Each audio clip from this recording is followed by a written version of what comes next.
ایک بزرگ فرماتے ہیں میں نے دعا مانگنے کا طریقہ اپنی بیوی سے سیکھا. دعا مانگنے کا طریقہ اپنی سیکھنے والے تو اپنے بچوں سے بھی سیکھ لیتے ہیں, سیکھنے والے تو ہر ایک سے سیکھتے ہیں. وہ کہتے ہیں میں نے دعا مانگنے کا سلیقہ اپنی بیوی سے سیکھا ہے. حضرت وہ کس طرح؟ فرمانے لگے میری بیوی نے نا مجھے کوئی کام بتایا, کچھ پیسوں کی ضرورت کے لیے کہا, تو میں نے اسے کہا کہ بھئی ابھی میرے پاس نہیں ہے, کچھ دنوں میں آتے ہیں تو میں دے دوں گا. عورتوں کی عادت ہوتی ہے وہ بار بار یاد کراتی ہیں. 2-4 دنوں کے بعد پھر اس نے کہا حضرت وہ میں نے کہا تھا کچھ پیسے, میں نے اسے کہا کہ ابھی میرے پاس نہیں ہے, کچھ دنوں میں ملتے ہیں تو میں تمہیں دے دوں گا. اس نے کچھ دنوں کے بعد پھر کہا حضور وہ میں نے کچھ پیسے کہے تھے.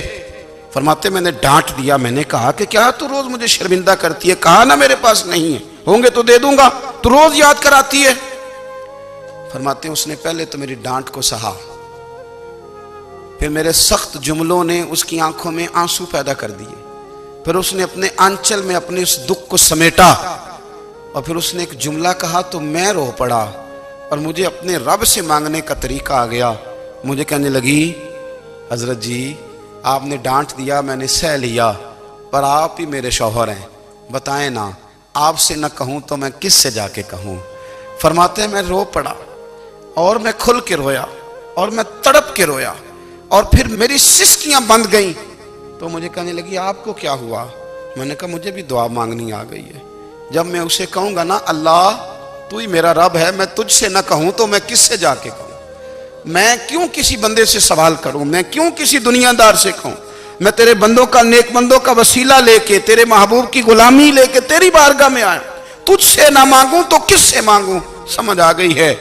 جب میں اس رنگ میں مانگوں گا تو پھر رب میرے اوپر بڑا ہی فضل فرمائے گا, وہ میرے اوپر بڑی رحمت کرے گا, وہ میرے لیے آسانیاں کرے. عزیز دوستو ہم اس طرح کرنے لگ گئے ہیں کہ ہم نے نا اپنے تعلقات پر اعتماد کرنا شروع کر دیا ہے. میرے تعلقات بہت ہیں. ہم نے اپنی دولت پر اعتماد کرنا شروع کر دیا ہے, میرے پاس دولت بہت ہے. ہم نے اپنے علم پر اپنی شہرت پر اعتماد کرنا شروع کر دیا ہے کہ میرے پاس فلاں چیز بہت ہے. یاد رکھنا جب بے نیاز اپنی صفت بے نیازی دکھاتا ہے تو بڑی بڑی دولتوں والے مجبور نظر آتے ہیں. بھائیو جب انسان کا رشتہ اپنے مالک کے ساتھ ہوتا ہے پھر تو غم بھی کچھ نہیں کہتے, پریشانیاں بھی کچھ نہیں کہتی, پھر تو زندگی صبر والی, پھر تو زندگی توکل والی, پھر تو زندگی بھروسے والی.